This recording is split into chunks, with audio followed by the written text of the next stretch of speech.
Some breaking news for you into our newsroom right now. The FBI has fired embattled agent Peter Strzok over anti-Trump texts he exchanged with former FBI lawyer Lisa Page. As you know, the two were having an affair, and the controversy continues. Strzok, of course, helped lead the FBI's probe into the Russian interference ahead of the 2016 election. Strzok's attorney literally moments ago issuing a statement, and it reads, in part, the decision to fire Special Agent Strzok is not only a departure from typical bureau practice, but also contradicts Director Wray's testimony to Congress and his assurances that the FBI intended to follow its regular process in this and all personnel matters. Joining me now to comment on this breaking news, Congressman Darrell Issa, member of both the House Judiciary and Foreign Affairs Committee.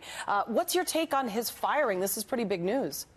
It is, and hooray for an agency that finally did something right, which is recognize there's no place in the FBI for somebody whose bias, whose conduct, whose statements show that they were not willing to be fair and that, in fact, they compromise the very integrity or bring into question the integrity of the FBI.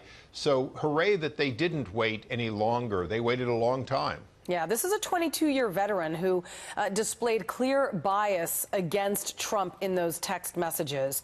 What took so long? Well, the process of getting rid of anyone in federal government other than political appointees is long and laborious.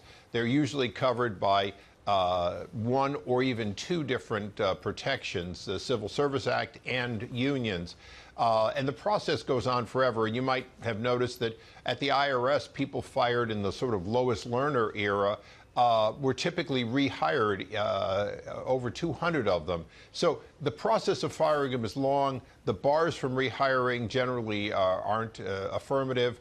And this is one of the problems in government. You know, the Congress acted specifically for the Veterans Administration to make it easier to fire people because our veterans were dying for lack of quality care. So it is a problem. It continues to be. But this is one of those cases in which the goods were on this individual in no uncertain way. And he had really brought shame on the FBI, an agency in which most agents keep their politics to themselves and keep their biases literally out of their conduct. Well, with the exception of James Comey, of course. I said most. Yeah, exactly. And I knew exactly what you meant. He was integral to the Bureau for several reasons, but two major investigations. Obviously, the Russia investigation, which, again, there was bias there, and then also the Hillary Clinton email investigation. You know, Lindsey Graham has obviously come out and he says that there should be a second special counsel to oversee this because of the concern of the few bad eggs that you refer to in the FBI, that they feel maybe there is a bias here. By firing Strzok, does that perhaps qualm the concerns of the Mueller investigation being partisan? No, you really can't do it that way. Michael Horowitz, the Inspector General, did what he could do under the IG Act, but you do need somebody with subpoena authority, somebody that demands documents, many of them outside the Department of Justice and from former employees, to get to the bottom of it. You can't have an agency investigate itself effectively, but particularly when it's the agency that has all the power. You might remember that one of the things that Strzok did was he held on to his ability to personally declassify information, which meant he could leak information by declassifying it, making it public.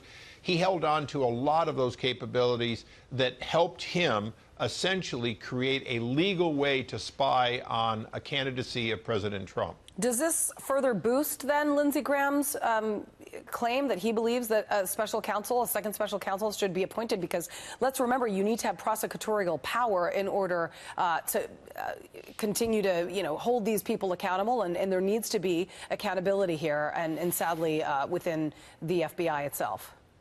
Well, the Attorney General oversees all of these, and he has not recused himself from corruption and misconduct within his agency, Department of Justice. So it is completely within the ability of the Attorney General to name an individual, perhaps a U.S. attorney or even a retired U.S. attorney, to investigate this agency, to have full access, to have subpoena authority, and to get to the bottom and the top of all of this past misconduct. Without it, we, the American people, and even the president, can't have confidence in the Department of Justice, and we need that. All right, Congressman Darrell Issa, thank you very much.